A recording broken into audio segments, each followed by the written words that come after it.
Well, we'll have to get this working. It cost us about $1,500 for the whole system, so we'll get it working eventually. This is number 1, Mike, but it's, you can hear me anyway, can't you? Something goes wrong every week. We postponed the talk from, or not the talk, the exhibit from 2020 when it was originally supposed to be given to this year, and it's rather appropriate for this year marks the 80th anniversary of the internment of Japanese Canadians, and the Canadian government has been marking it as a significant historical event in the history of Canada, not one that we as Canadians are very proud of. The reason we began or thought of putting on an exhibit was that Wayne MacKinnon, who is our speaker tonight, published an article on the Callbeck Sisters and the Mizuno family in the Island magazine of 2019, the winter of 2019. And it was quite apparent that this was a topic that we could cover in the Bedeque Area Museum, and that it was worthy of putting on an exhibit. And so it was Wayne's article which stimulated the exhibit, and in turn he has come tonight to speak on the subject. I'll tell you a little bit about Wayne. Many of you will know him or have heard of him. He is a former communications officer with the provincial government and was a sessional lecturer in political science at the University of Prince Edward Island. He has written a number of books and articles on Prince Edward Island politics and government, including biographies of former premiers Alex Campbell and Catherine Callbeck. So many of you may know either of those books or both. He has had a lifelong interest in island history and at one time served as assistant director of the Prince Edward Island Heritage Foundation. So we're very pleased tonight that Wayne is going to start our series of 6 talks this summer, and I asked Wayne to come forward and speak. So.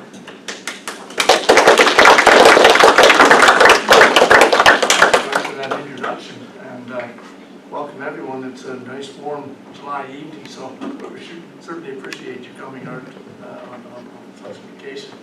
It's great to be here this evening with the Bedeque Area Historical Society, and I want to thank you for inviting me to speak to you this evening. I want to also take an opportunity to congratulate and commend the members of the Historical Society for the dedication and hard work in preserving and promoting the very significant history of this area. This area of the province has a great deep history and one that you should be very proud of. Keep up the good work. Tip O'Neill, who's a former Speaker of the U.S. House of Representatives, once famously remarked that all politics is local. What he was saying is that national and even international events ultimately affect people at the grassroots level, at the local level. And people at the local level also, in turn, influence those events. In much the same way, all history is local. Decisions and events are influenced and they impact men and women in communities across this country. And even distant decisions and events ultimately find themselves into the lives and well-being of those men and women. That's certainly the case of my topic this evening.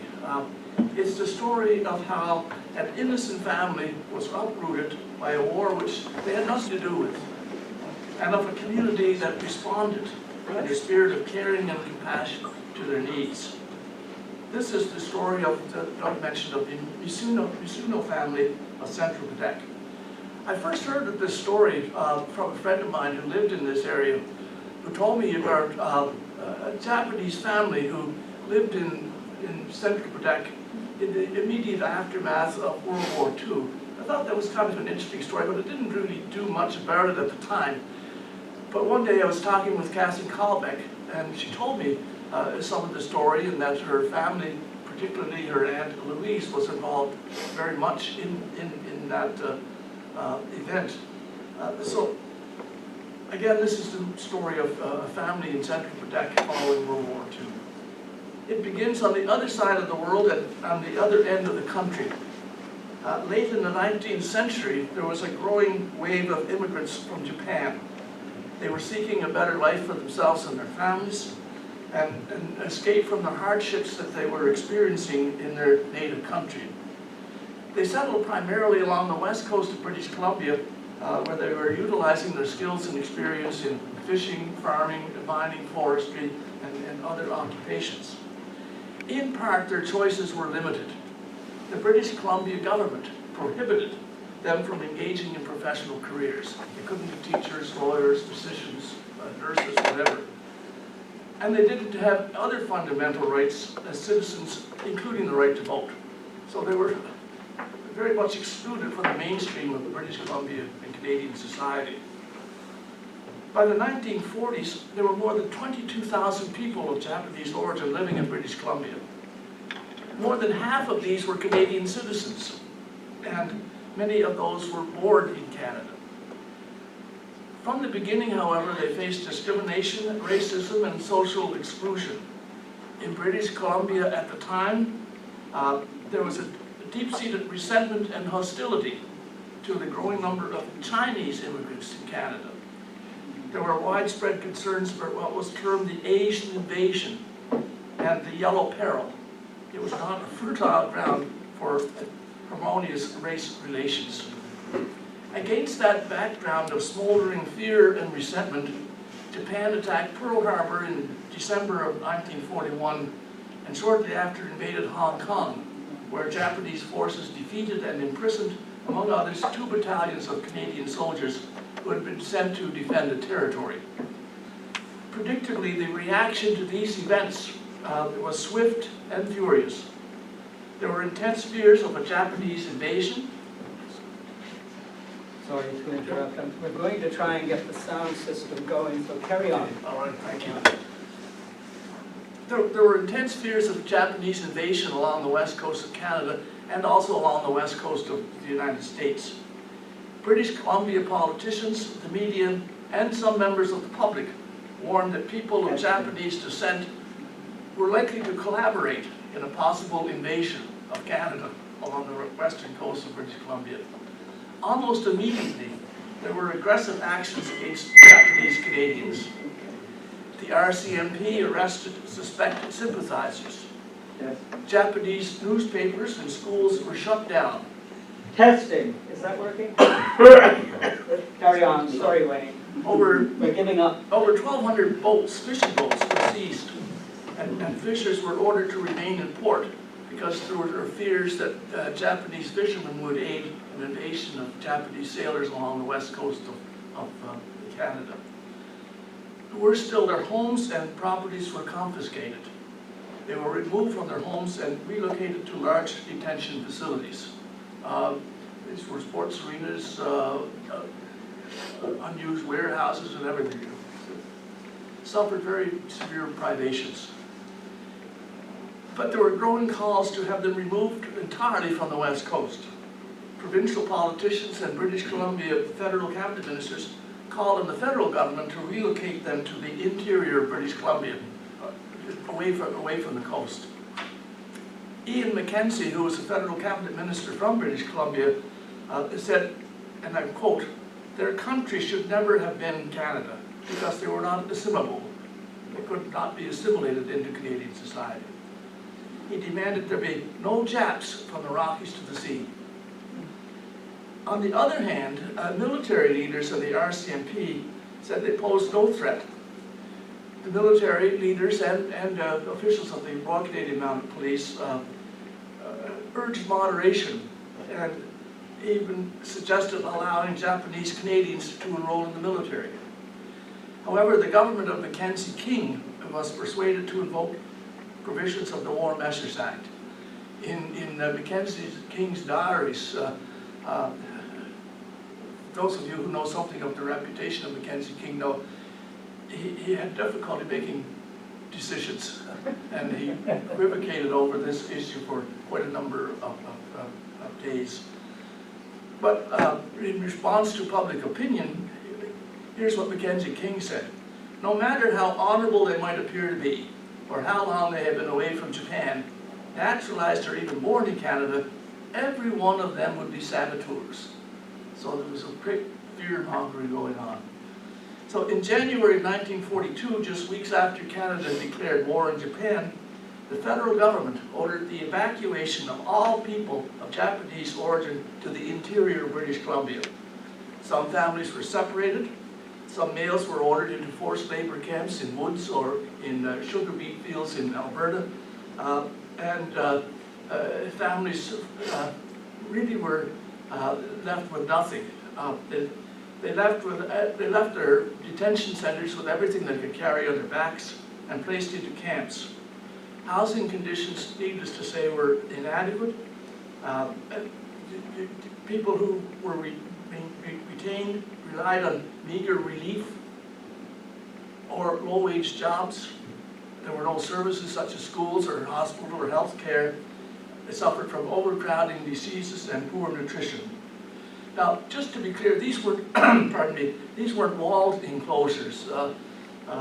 They were isolated rural communities in the interior of British Columbia, so that they were not walled in. These were not prisons. However, given the remote locations and the fact that there were RCMP checkpoints, there was nowhere for them to go in any case. And because they were a visible minority, there was no way to lose themselves in a crowd. So to add insult to an already grievous injury, in 1943, the federal government sold all their assets, homes, farms, fishing boats, businesses, and they were sold at far stale prices. And the justification for that was that the Japanese Canadians were going to pay for the costs of their own internment. So the internees paid for their own well-being. It was a deliberate and legally sanctioned measure to take away rights and property.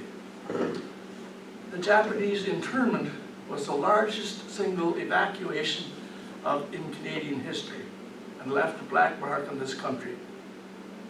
And when it was all over, no Japanese Canadian was ever charged with disloyalty. The Mizuno family was one of whose lives would be changed forever. The family consisted of George, his wife Camino, and their 4 children, Norris, Percy, Hannah, and Elizabeth. They had earlier emigrated to Canada long before the outbreak of World War II, and they established a thriving vegetable farm in a place called Cordova on Vancouver Island. This close-knit family converted to Christianity and were baptized into the United Church of Canada in 1935. George also served as an officer in the church, and the family took an active part in the local community. They were very successful farmers, operated a very successful business, and in some ways their success worked against them because there was some jealousy and resentment that the Japanese family was doing so well in Canada. So during the period of their internment, evacuees were given some land to grow gardens to supplement their rations, and although authorities provided shelter, wood, and water in order to supplement their incomes, many male evacuees found work in lumber camps, and some females worked as teachers or in the local hospital. Now, we don't have a record of how the Mizuno family fared in the internment camp. George and his wife apparently never discussed the living conditions. According to people that I've talked to, the children of George and his wife later recalled that their parents never discussed their experiences in any length during their internment and never displayed any signs of bitterness or resentment. During my research as well, I came across numerous accounts of descendants who said that they were encouraged not to protest the treatment they received, and they were encouraged to think of themselves as Canadians. It was a very magnanimous gesture given all that they had been through. Now, before the war was over, the King government began making plans for resettlement.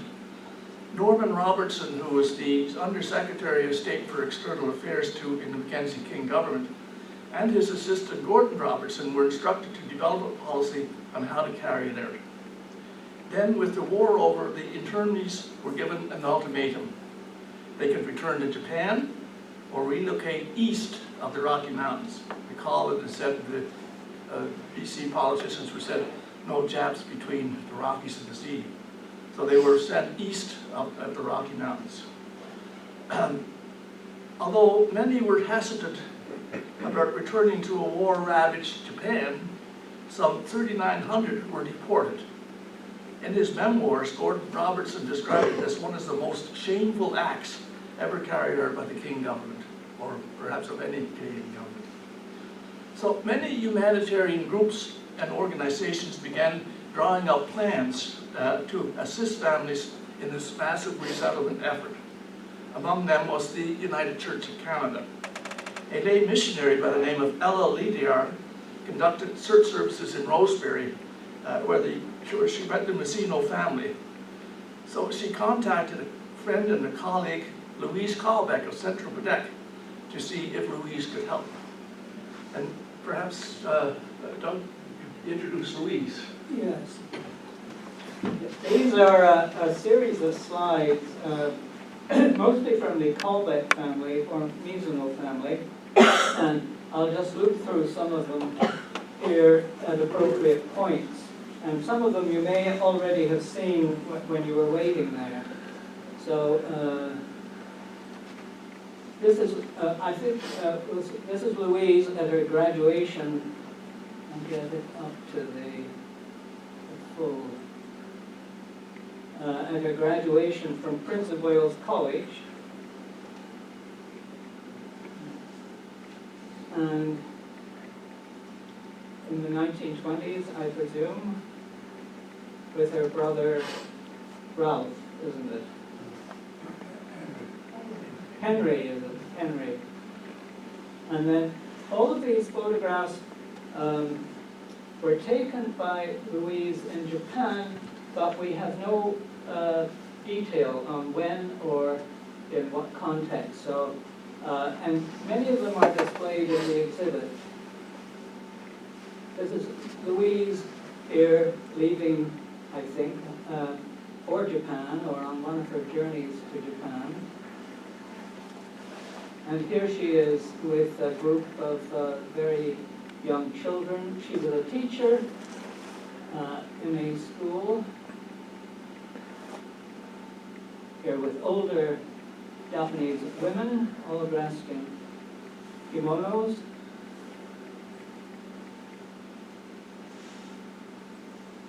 And this one does have a label. It says, Girls of a Soap Factory hold Bible class conducted by Miss Louise Callbeck, who is on the right there. And yes, there she is. As I say, I don't think Louise is in this one, but there she is. With young Japanese women. And I didn't mark this one because she's right in the middle and it's unmistakable there with both young men and young women in Japan. And I don't think she is in this photograph. I couldn't find her, but it must be one of her church groups in Japan. And that's Louise, so we'll come to this. Just to recap some of that, as mentioned, Louise Callbeck grew up in a devout family that operated a general store in Central Bedeque along with a number of other enterprises. She was a deeply caring and compassionate person devoted to her church and community, and she took an active interest in international affairs. Following her graduation from Prince of Wales in 1915 and Being an adventuresome person, she taught school for 2 years in Central Alberta. Her wide-ranging interest in people and places would eventually lead her to extensive travel to exotic places. She is believed to be the first woman from Prince Edward Island to travel around the world. I don't know if that made the Guinness Book of Records, but nonetheless, it's so her deep faith and commitment to others would lead to a career in the ministry. She entered the Methodist, later United Church School of Missions in Toronto. Following graduation in the early 20s, she set out to volunteer to go abroad as a lay missionary to Japan. She would spend the next 19 years there, studying the language, learning about Japanese people and their customs, and helping to minister to those who had converted from Buddhism to Christianity. In the meantime, her interest in people and places led to extensive travel. In Japan, she became superintendent of 2 kindergartens in Nagano and also held Bible study classes for young Japanese women working at a nearby soap factory, as seen in the slides. She was deeply committed to her work and developed a deep respect and admiration for the people of Japan. Reporting back to the Women's Missionary Society in Canada, Louise wrote that their work was being welcomed by many families and that some homes were now sending their 3rd successive child to kindergarten.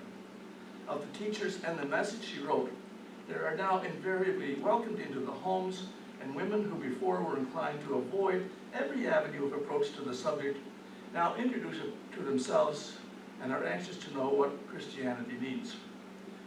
Louise was home in furlough, coincidentally in December of 1941 when Japan attacked Pearl Harbor and invaded Hong Kong.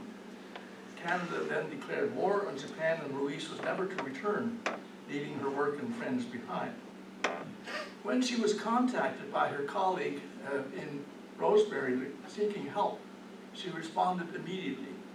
Louise's father, William, owned a farm down the road from the store that was unoccupied, and he offered it to Louise as a possible home for the Mizuno family. And so, following a train trip across Canada, the family arrived in Prince Edward Island in the midst of a snowstorm, and they took up residence on a farm in Central Bedeque. And as far as I can tell, they were probably the first Japanese Canadians to settle in Prince Edward Island. I'm going to show you some of their activity here. But before I do that, I just want to tell you something about how they were received in Prince Edward Island. Although the Callbeck family warmly welcomed him, that was not the case in the rest of the area. Canada had just ended a horrific war and viewed its former enemies with distrust and hostility. That was occasioned by some widespread atrocities committed by the Japanese military, the privations endured by Canadian prisoners of war, and other war crimes it committed. Islanders were not alone in their reservations about people of Japanese origin. In 1944, a Gallup poll found that 88% of Canadians favored the deportation of Japanese people. And although the Mizunos were not singled out explicitly, letters began appearing in local newspapers here in the province protesting the continued presence in Canada of their former enemies. The letters strongly objected to welcoming Canadians of Japanese origin to Prince Edward Island. So in response to calls for Japanese people to be denied residence, Louise wrote a strongly worded letter to the Guardian. And in it, she defended the resettlement efforts. And I'm quoting, "For almost 6 years, our world has been torn by the most terrific and terrible conflicts of history. Thousands of our finest and best have died fighting for the rights of man. Are we going to betray the cause for which they have given their lives?" She pointed out that if Canada disregarded Japanese Canadians' qualification for citizenship, it would be denying this minority group their rights. Lamenting the grave injustices that the discriminatory attitudes shown to Japanese Canadians were exacerbated by the way that they were depicted in literature and movies. And Louise went on to point out that Japanese Canadians would make a contribution to Canada and demonstrate their loyalties if given the opportunity. Pointing out to the internment during the war, Louise said, Because of our hysteria, these Canadians have been uprooted from their homes, have had to take their children out of school, and to part with the savings of a lifetime. So she said, shall we allow discrimination to raise its ugly head on our island? So seen in retrospect, the Callbecks made a principled stand against public pressure and popular sentiment. At that time, Prince Edward Island was overwhelmingly an homogeneous population. People of diverse ethnic backgrounds remained outside the mainstream of Canadian society, or an island society. And that included Indigenous people, those of Chinese origin, blacks, and Lebanese who had come in rather significant numbers in the late 1880s. Even Acadians who had escaped the expulsion were not fully represented in the economic, social, and political life of the province. In a newly published history of tourism in Prince Edward Island, Drs. Alan MacKinnon and Ed MacDonald wrote about the island's tourism promotions. Throughout, islanders were consciously portrayed to themselves and to others as predominantly white. Only recently has tourism promotion portrayed islanders of other ethnic origins. So facing the reservations of the community, the Callbecks settled the Mizunos on their farm. George took care of 22 dairy cows and crops on the 100-acre farm. And I'm sure this now, don't you? These are from the Mizuno family album, and they're very selective. They weren't spending much time photographing their surroundings, but there's quite a number of, and I've labeled them there. Percy and his mother picking potatoes. Probably on the same occasion, Camille, who was the mother with Beth in the potato field. And milk the horses. It was not so long ago that everything was done by horses. And then grading the potatoes in the inside of a building with some sort of lamp there. That lamp has a name. Does anyone know its name? Aladdin? I don't know. It might be. Going to school at the Central Bedeque School, Beth and Hannah at Central Bedeque School there. And again at school. Hannah coping with an island winter. Percy and Norris on the right, out for a hike, it looks. And Mr. Mizuno going to church. And the children, perhaps on the same occasion, all dressed for going to the United Church in Bedeque. And that's the end of that section, Wayne. So as pointed out, the family settled in. At the May 1946 meeting of the Women's Missionary Society in Central Bedeque, Neil was welcomed as a special guest. George sang in the church choir. The children, as indicated, attended the local school. Paul, the youngest son, was born in Prince Edward Island.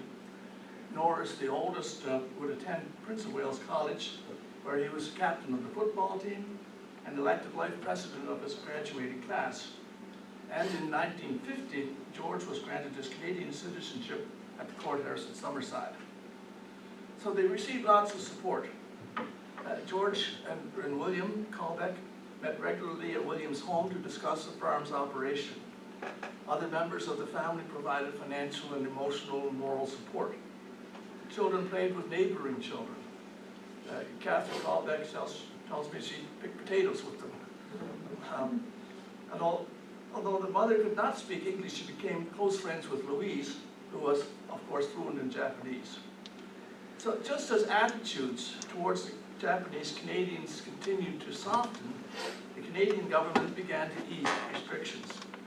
In 1948, the federal government lifted the post-war restrictions on the freedom of movement within all of Canada, which meant that they could settle anywhere in Canada they wanted, including the west coast of British Columbia. And in 1949, Japanese citizens were given the right to vote. So the new freedoms opened up new opportunities for the family. In 1952, after 6 years after arriving in Central Bedeque, they decided to strike out on their own. They made a decision to move to the Toronto area to join a growing Japanese community there. The move also offered to George the opportunity to establish a market garden, which was more in keeping with his past experiences. So the going away party at the Callbeck home was widely attended.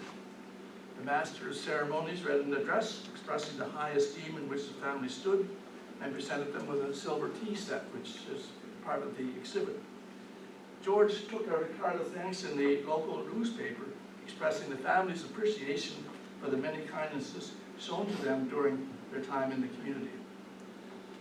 So in 1947, this was a couple of years after the end of the war, the National Association of Japanese Canadians was established to seek redress.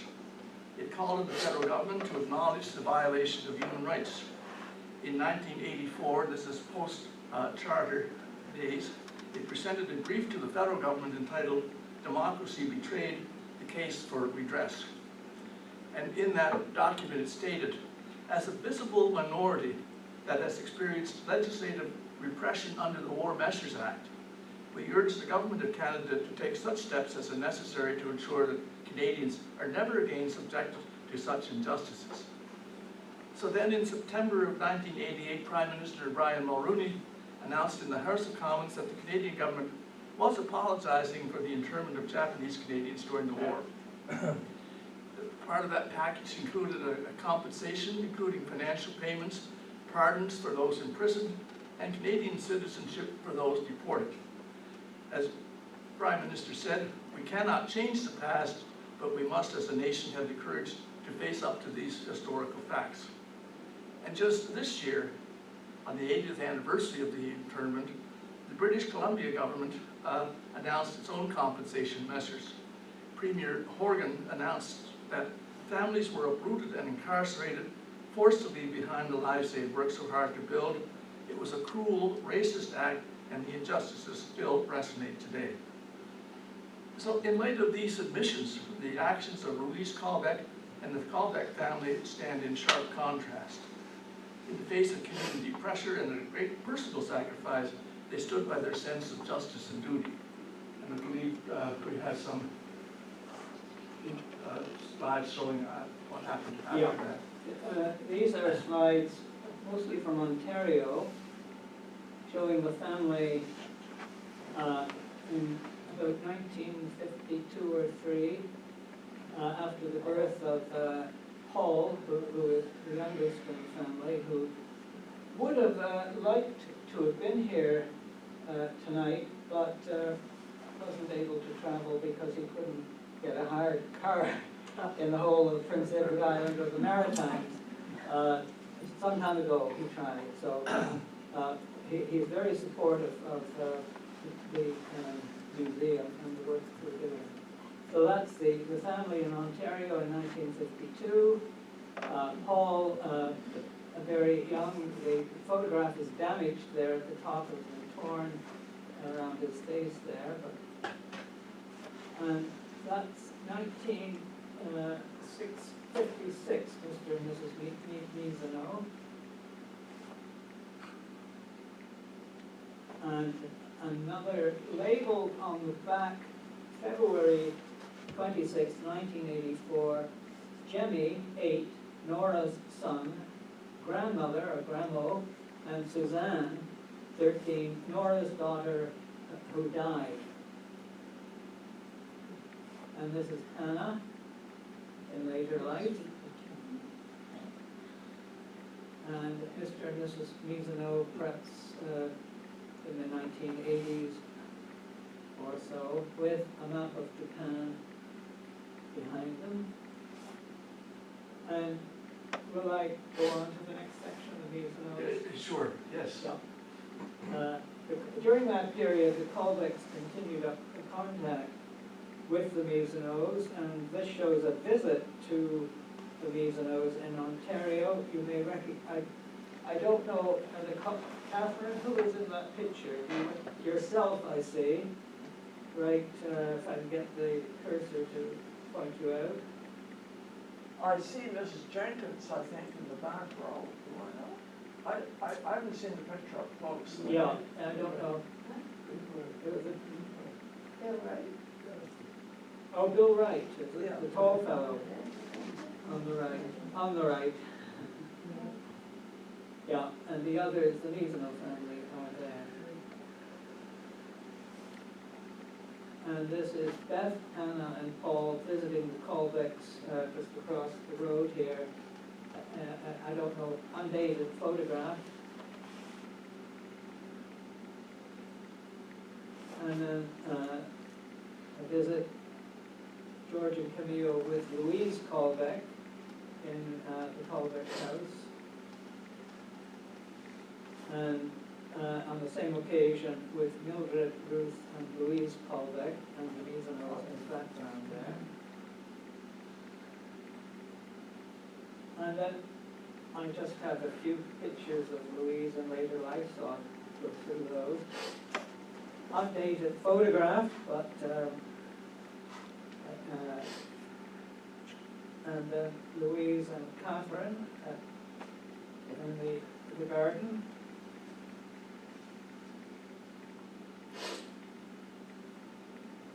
And Louise and Helen, I think, in the house.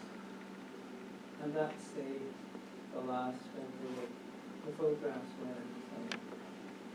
So, as I said earlier, the actions of Louise Callbeck and the Callbeck family stand in sharp contrast to prevailing public opinion very early on, immediately following the war. And their selflessness was not forgotten, as indicated by the photographs. Members of the family have kept in touch with the people of Central Bedeque. Before he died, Norris made a very substantial contribution to local churches, as Catherine announced a couple of weeks ago. After Louise died, Norris and his wife came to lay roses on her grave. In acknowledging her role and the impact it made on the Mizuno family, he said simply, it helps to have a great lady in your life. Thank you very much. Thank you, Doug, for your help. Well, I'm very sorry about the sound system. We'll try and get it perfect, but do you want to take any questions, Wayne? Sure. If there are questions. Are there Or questions? someone may have comments or. Or comments or questions to other people, like Callbeck? Yeah. You mentioned that the number of people deported back to Japan was 3,900. Yes. I'm wondering how many people were displaced from the Pacific coast to the other side of the Rockies or elsewhere in Canada. What was the total displacement? There were about 18,000 just shipped out, or I shouldn't say shipped out, but within they Canada. were relocated within Canada, and almost 4,000 were deported. Now, of those, some of those who were deported were actually Canadian citizens, or were naturalized Canadians. So it was a very union gesture.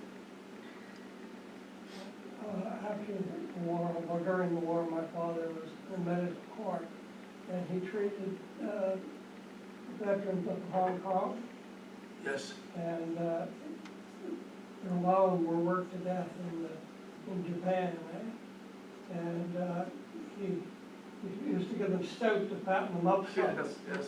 because they were just skin and bones, and so you can see from the other respects of how people would think about this. And also, I've been to Pearl Harbor twice, and they were to touch the superstructure of the Arizona, Okay. and there's over 1,000 American sailors Yeah. still down there. And you know, like these things stick in people's minds. Yes. Now, I know that these people had nothing to do with that. And someone did actually support the Army in the United States Yes. and joined the U.S. forces. Yeah. And so anyway, Yeah, you brought that up. A friend of mine, his father was imprisoned in Japan, after Hong Kong, and treated very badly. But my friend was telling me he never really had any resentment. He kind of forgave and forgot and moved on with his life. I was wondering, in what year was Louise born, and did she ever return to Japan after the war? I can't tell you what year she was born. I know she graduated from Prince of Wales in 1915, so I'm assuming during the 1890s she was born. But no, she never returned to Japan. She was here on furlough when the attack took place, but no, she was not allowed to return. Left her family, or not family, but friends and colleagues behind. Never saw them again. Wayne, what criteria did the government use in selecting who got deported and who got to stay? It was pretty random. It was almost taking a hammer to the situation. There was very little latitude in terms of who was staying and who was not. It was very disorganized. I just finished this summer reading Gordon Robertson's book. I mentioned him, and he talked about in some detail about how morally reprehensible it was for them to decide who was going to leave, who was going to stay. So it was a very difficult decision on the part of some Canadians, but the policy was very poorly implemented, and even after people became resettled, there was still some pressure for them to leave. Do you have any sense if any of those that were deported ever came back? Some did, Some yes, did. but I don't have any good numbers on that. I have an interest in Lucy Maud. So do you know whether Louise ever met Lucy Maud Montgomery No. in your research? Don't know. Because it would be around the same time period. Yeah. Lucy's published in Maybe 1914. Bill or Catherine might know. No, I don't know. No? It's interesting though, because there's the Ellen Montgomery, her book, Lucy Maud's book, Anne of Green Gables, was introduced to Japan by a missionary that would have been there the same time as Aunt Louise. Yeah. And Terry is researching that right now to see if Aunt Louise knew that missionary or if they were together at any time. Because the missionary that introduced it to Hanamuraoka was from New Brunswick. So it's Yeah. a pretty small world. Yeah. Of course, Yeah, but as they you, never met, I guess. I mean, Yeah, Research. no, I don't know. no, They never did. closed yet. Of course, Maybe, as you but probably I haven't know, got there yet. Louise taught in Lower Bedeque, so she was certainly familiar with this area, if not with everybody. So their paths may have crossed. It's interesting that they both taught in the same school in Lower Bedeque, but at different periods. Yeah. Of course, when Ellen Montgomery was teaching in Lower Bedeque, Louise was probably just an infant, or she taught 1897, 98. So you don't know, Catherine, when Louise's birth year, or What? the year that Louise was born. You don't know the. Well, she went to Japan in 1921, and she was 28 when she went. So that we could work out 1893 or so. Born. Yeah. So she would have been 4 or 5 when Ellen Montgomery taught in Lower Bedeque, but she would have gone to Central Bedeque School. So they might have met on the street in the journals. She often traveled these streets. It's just, Are there any other questions?